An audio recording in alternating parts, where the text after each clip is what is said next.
Hello, this is a book review, interesting and favorite ideas that I found in this book, Superforecasting, the Art and Science of Prediction. Let's see. First one is not stating the probability of an event to happen. Words such as certainty, probability does not help and can confuse readers and listeners. We need to state probability, which means like in numbers. We need numbers, not of events to happen. Words such as like I wrote here, certainty, probability doesn't help because you need numbers. Like, oh, it's certain. How much? What is certain? How much in percentage? We need to know, and there is a lot of reports written that way, with words rather than numbers. Next, getting the same rating as a forecaster between Arizona to Missouri is not the same. Missouri is notoriously unpredictable, so the person that can predict it is very good, unlike Arizona. So I like this distinction between the two. So a super forecaster, or a forecaster that is good in a specific state, Arizona versus Missouri, I think it's about weather.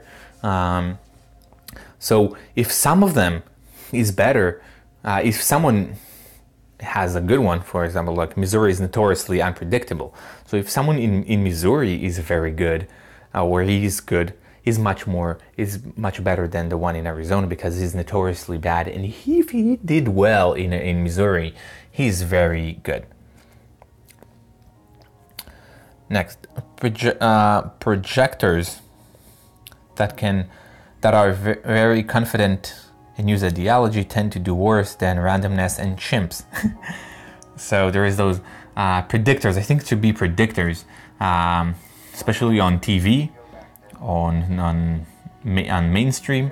They're usually very confident and they use ideology to predict their predictions. And what they found out that they are doing worse than randomness and chimps, which I found it pretty funny. They're not doing very well with their predictions and forecasting. Next, the more famous the forecaster, the more wrong he gets. The reason is because they're very confident, and confident is the enemy. You can be confident, you always need to give some caveats and give probability, use probability, and the more famous the forecaster usually means he has more confident, which means that he will have shittier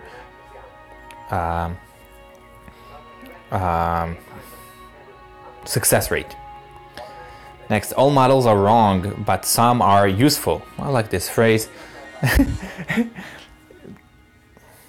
It's all models are wrong, but some of them could be useful. It's always wrong. It's like the same idea of democracy it's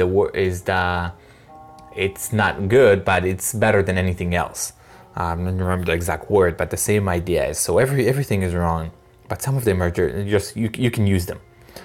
Next, even if you forecast coin flips with many people, some will be forecasters, super forecasters, just by chance alone. Super forecasters means that they're doing better than chance or better than most people. But even coin flips, if someone will predict it, some of them by chance will be super forecaster, which means that they will have high success rates, but just by chance, because some people will manage to predict it better than others. Next, we tend to forget regression to the mean, such in situations of severe back pain, that we go to the doctor and it's better the day after. There is the idea of regression to the mean. I'm not going to go too deep into the idea, but for example, in a situation when you have a back pain and you go to the doctor and you think it's because of the doctor, he's been helping you with the back pain, rather than it could be just it go back to normal after a little while. There is you have the mean and you went when it was the peak, but if you wouldn't go, he would go down anyway. So it was very high and it got low, or it got to the mean for your mean, and you think it's because of the doctor, but it just like, by definition, you always, if it's very high, you will go lower afterwards, and we tend to forget this. Next, when forecasting, the outside view is important, which means the base rate should be taken into consideration first, and then adjust the rate accordingly to the specific information of the case. So this is how we should forecast. We take in the outside view first, and the best rate. We need to start with the best rate, and after only after we can take into consideration and adjust all the rates accordingly based on any of new information that we have. But we need a base rate. Next, when forecasting, the question should be broken down to smaller questions that are easier to be addressed. That's how we should forecast. Again, same idea as here. We need to break down. So the more question we can ask, the better the forecasting will be. So many different questions that you can ask. The more you can, I don't have a concrete example, but the more you have, the better. So you have like, let's continue a little second. So the more, if you have like, what's the weather, you want to ask as many questions as you can. What's the weather going to be in that time? And what if the wind, the more question you ask, again, I don't have a concrete example, but you need to ask many questions. So for example, what's the probability of Trump to win the next presidency? You need to ask many questions, not just one that question, just 20 smaller questions. Next, smaller differences in probability were not present back in the days. It might be a lion, so stay alert. It's a lion. It's not a lion. That's the three options with no much place to play with. That's the problem we have with probabilities. This is why we're stuck at it, because it wasn't needed back in the days. So you usually have three options. We don't have probabilities with numbers and percentages. It's either a lion, so run away or whatever you want to do. It's not a lion, so you can keep on going, or it might be a lion, so stay alert. That's basically the three options with no probabilities. So we don't need it. We didn't have to use it. It's not developed. Next, people willing to pay more to reduce 5 to 10 than 10 to 5. Certainty worth more. I think it's risk or pain. I'm not sure what we're talking about, but it's the same idea. I think it's about risk.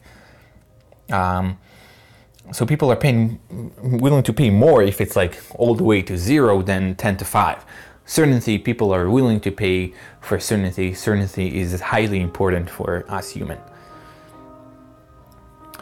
Next, people are drawing to certainty. That's why the media is prevalent in such predictions. Same idea as before. This is why people really like certainty, and that's why the media providing certainty, even though it's flawed and mistakenly so. Or not mistakenly so, but it's mistaken. The predictions are mistaken. They're wrong. But they give us what we want. Next one is the question of why is a religious question. Whoever knows reality, don't ask why. As long as you ask why, this is a religious question. Asking why this is happening, that's a wrong question. That's a religious question. Whoever knows reality, don't ask why. It's just, it happened. You can ask why this is happening, which mean why, like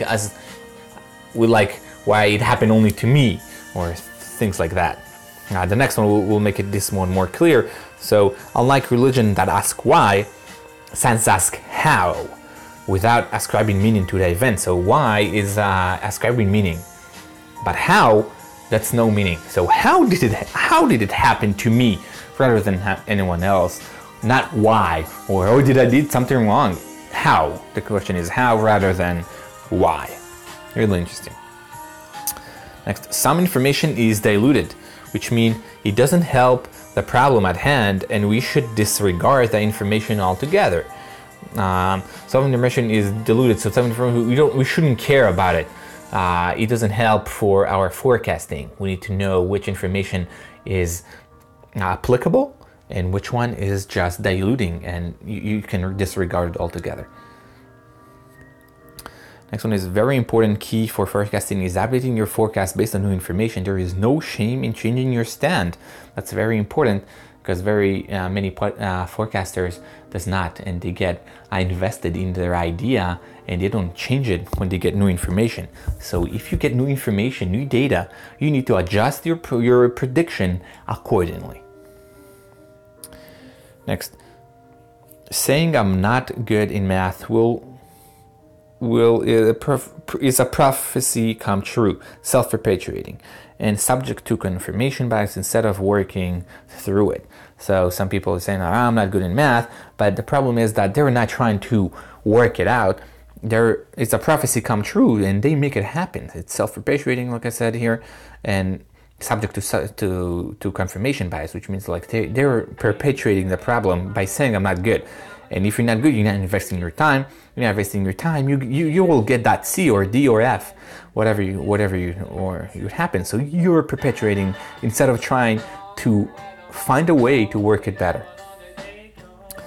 Next, by asking many small questions and answering them, we have a better sense about a bigger question. So again, we're back to the smaller questions. And so if we ask many little questions and answering them, we might have a better idea about a bigger question. Like for example, what's the probability of Trump winning the next presidency? We need to like ask many different questions, add all the probabilities of them, and then we will be able to predict such a big question. It's a bigger question. That's pretty much it for notes.